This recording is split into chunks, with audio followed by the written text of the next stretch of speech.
diinginkan. Mengawali dengan ungkapan yang terdapat di muqaddimah buku berjudul Al-Baitul Muslim Al-Qudwah.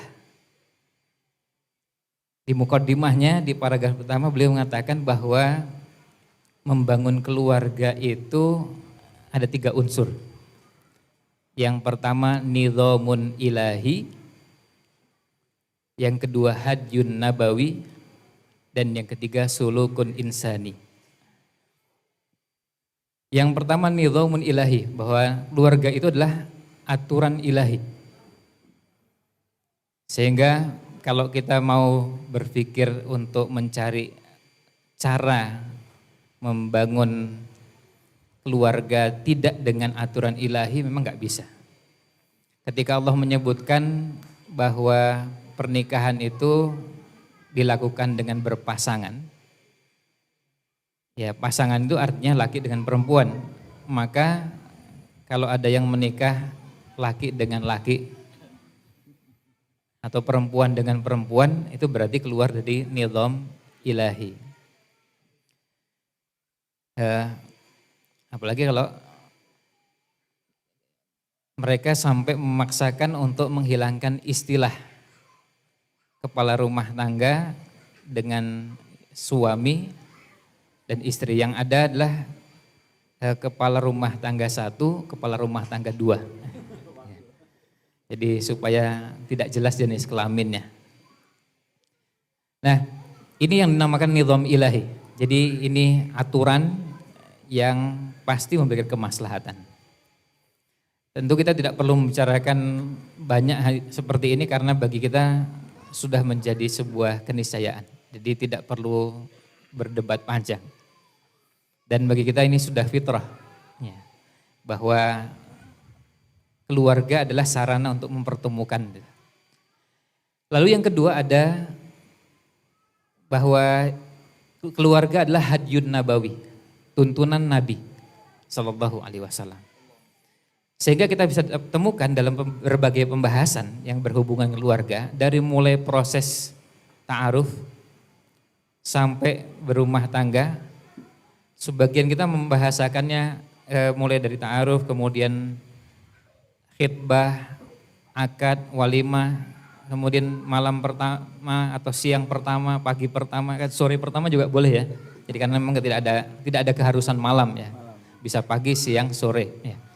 Nah, semua itu sampai dengan kalau seperti yang dilakukan oleh sampai hal-hal yang seperti ini pun ada hayyun nabawi, ada tuntunan Nabi SAW.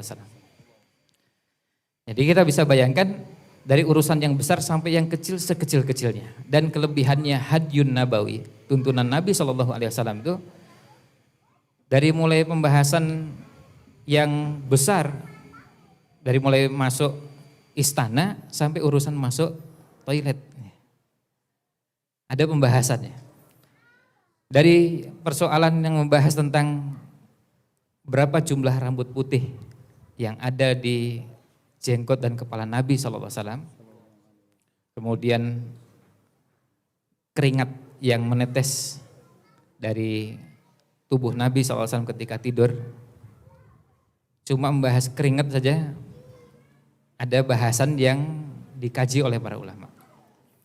Untuk menunjukkan bahwa kalau masalah berumah tangga tentu jauh lebih banyak. Dan ini yang kedua. Yang ketiga, sulukun insani. Perilaku yang bersifat manusiawi. Oleh karena itu pada saat berumah tangga kita dapati kebiasaan-kebiasaan yang mungkin muncul dari masing-masing yang dipengaruhi oleh banyak hal. Bisa latar belakang ekonomi, sosial, pendidikan, termasuk juga latar belakang keluarga. Kalau hasab kita, ini bukan nasab ya, tapi hasab. Misalnya hasab keluarga kita ini dari sejak bapak, terus mbah kita ini guru. Kemudian menikah dengan yang hasabnya pengusaha. Kan cara berinteraksinya bisa berbeda. Dan itu bisa kita lihat dari banyak hal. Contoh yang paling sederhana kalau sound system atau mic-nya gini mati. Ada yang ngetesnya dengan cara menyebutkan cek-cek. Nah itu berarti pengusaha. Kalau tes, nah itu guru. Ya. Nah, begitu ya. Iqbal apa, Pak? Kalau Ustadz apa maksud? Assalamualaikum gitu. Oh gitu. Kalau tukang rukyah, begitu ya. Ini ngerukyah ini. Nah, itu sederhana, tapi tentu bukan di situ masalahnya. Tapi nanti ketika muncul kebiasaan-kebiasaan yang berbeda. Nah, dari tiga ini ada nidhamun ilahi, aturan dari Allah SWT, ada hadyun nabawi, tuntunan dari Nabi SAW, kemudian ada sulukun insani, perilaku manusia. Tapi kemudian yang menarik pada bagian berikutnya, dan ini yang berkaitan